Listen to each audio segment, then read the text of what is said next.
In Lesson 1, we learned about the musical alphabet and how to read notes on the treble clef and bass clef. But what happens when we need to write notes that are higher or lower than the notes on the grand staff?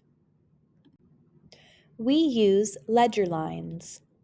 Ledger lines are used to notate pitches above or below the lines and spaces of the grand staff. These lines and spaces are slightly longer than the note head and are drawn parallel to the staff, above or below, spaced at the same distance as the lines within the staff. Ledger lines extend the range of the regular musical staff. The easiest way to identify a note on a ledger line is to find the nearest note on the staff for reference. If you are trying to identify a note on a ledger line above the staff, you have to remember that the musical alphabet goes in its regular order as we move up the staff.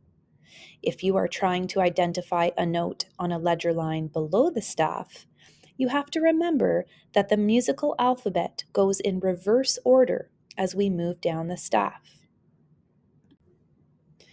The grand staff is used mostly for choral and piano music. It is simply the treble clef and bass clef combined, which accommodates a larger range of notes. For piano, the left hand usually plays notes in the bass clef, and the right hand plays notes in the treble clef. When drawing the grand staff, a bracket is used to indicate that the treble clef and bass clef are joined together, creating the grand staff.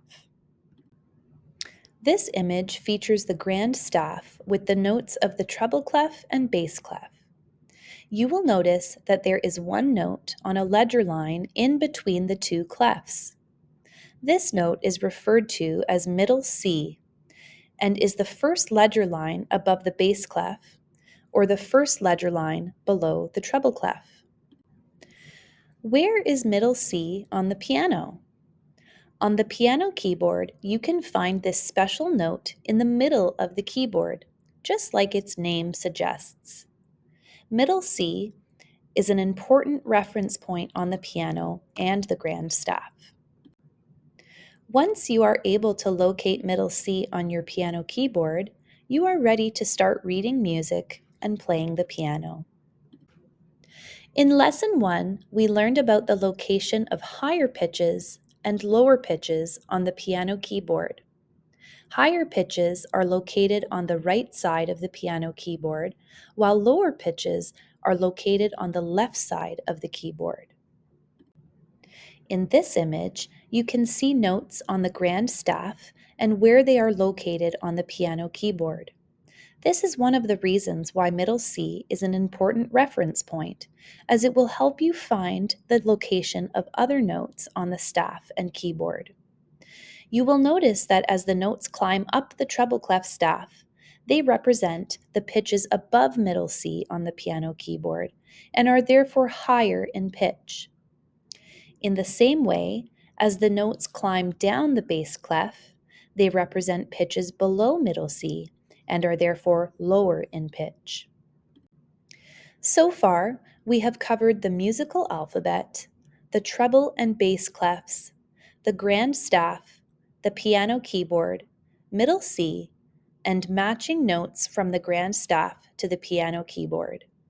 These concepts take time to learn, so if you are trying to improve your music literacy, practice naming notes on the grand staff and be patient with yourself as you work towards mastery of these concepts. In my next lesson, I will be covering accidentals, semitones, whole tones, and enharmonic equivalents. Like this video and subscribe to my channel for more quality music education content. Thanks for listening.